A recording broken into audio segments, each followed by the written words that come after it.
Манай үзэгчд бас одоо анхаарах бах манай энэ зочин сэлгэн ихч маань одоо юу юм байгаа. Одоо Монголын бүтээгдэхүүний нэгдсэн холбооноос санаачилсан одоо энэ номыг тийм ээ.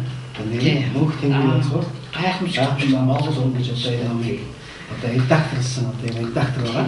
За ингээд миний хувьд бас одоо редактор гэдэг хүнийг одоо нэг сайн ойлгодгоо явж байгаа. Тэгээд ерөнхийдөө энэ номыг хийсэн явцад бол одоо редактор хүн гэж ямар хүн байдаг юм бэ гэдэг ерөнхийдөө бас гадраллаа л да. Тэгэхээр та редактор гэж одоо ямар хүн байдаг те.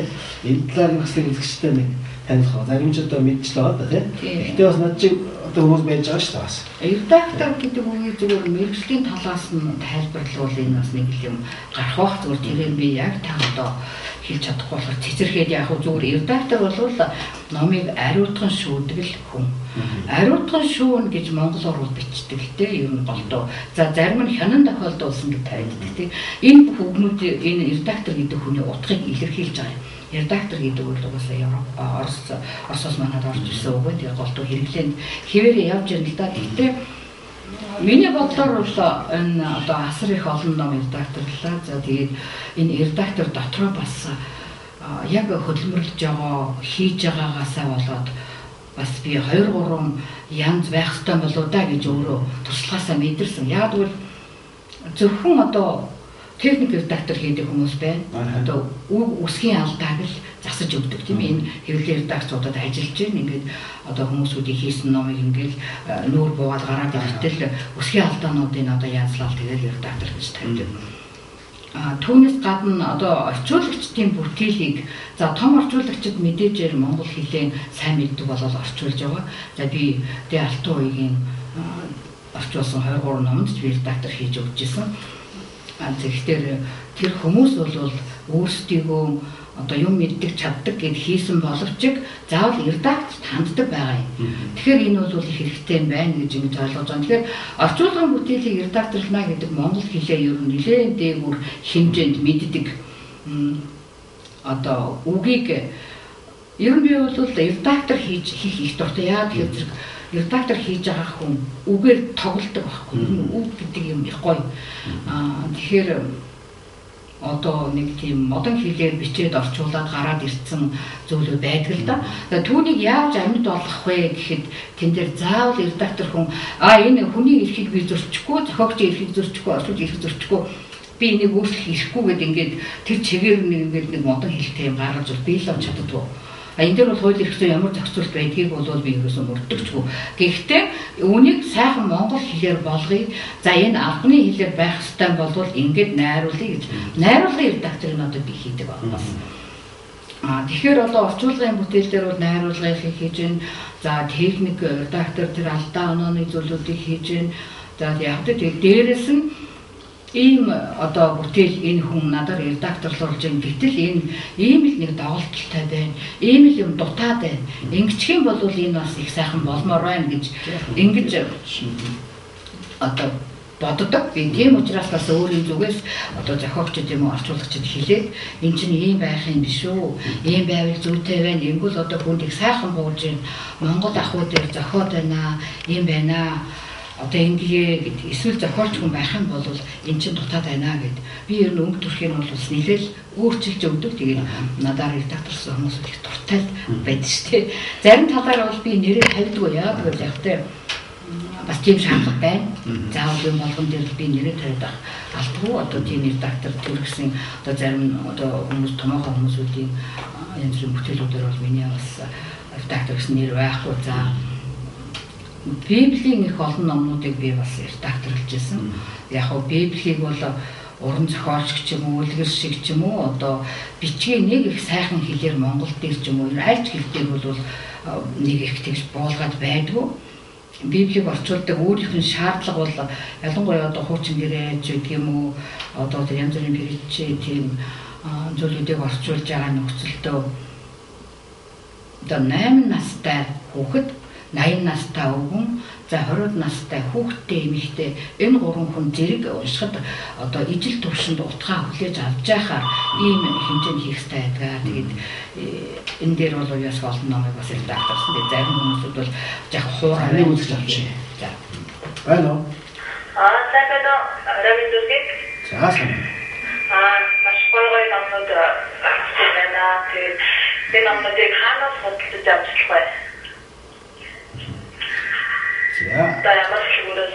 За энэ зарим номууд нь тавьдгаа энэ юунд бэти нөгөө соёл принтингийн номын дэлгүүр эдгийн нөгөө юу л одоо Атгдоржийн номын сангийн араас ордог соёл принтингийн том за тэнд одоо бас миний нэлээдэн номнууд байгаа зарим нь дуусч байгаа мөлий тэгээд ихэнхдээ ер нь за нөгөө төв талбай гаргалын номын дэлгүүр байгаа зарим нь за тэгээд өөр нь өөрөөр тараацдаг гэдэг. За энэ нөгөө энэ редакторуудын одоо 3 төрөлд хуваагдаж шүү дээ тийм ээ. Техник орчуулгын найруулга гэж тийм ээ. Тэгэхээр одоо энэ гурийн одоо аль нь одоо их төлхөө аль нь хоор байдаг одоо өнөөдөр амжилттай. Ер нь тэгээд иймэрхүү л миний хувьд бол энэ гурван чиглэлийг л яг зэрэг эзэмшээл тэгэл хүний юмыг одоо бас өөрийн юм шиг сайхан хандаал мэдээжээр одоо тэр хүнээр редактор болж байгаа юм чинь би ажил хийж байгаа учраас тэр хүн надад мөнгө өгнө шүү дээ. Тэгэхээр би эхлээд тэр мөнгө нь миний нүдэнд харагдахгүй л байх хэвээр. Энэ бүтээл яаж хөдөлгөх вэ? Энэ дээр одоо энэ хүний нэр гарна, миний нэр гарна.